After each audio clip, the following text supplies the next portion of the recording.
My name's Gareth, I'm 31 and I'm originally from Llangollen but now live in Cardiff.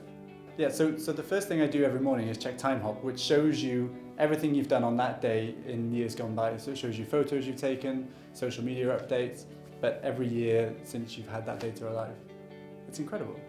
I moved to Cardiff in 2007 and started in uni, but I dropped out after a year and found it really difficult to find work in the recession.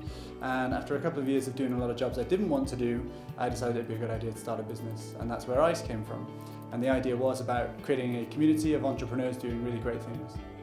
The thing I love about ICE is that I'm always surrounded by really inspiring people, and it makes going to work on a Monday morning not a chore. I feel like my greatest accomplishment to date is now being involved in a lot of conversations about how we structure support for entrepreneurs and how we structure support for innovation and how we can help more young people in Wales to feel like they can be involved in much more inspiring careers.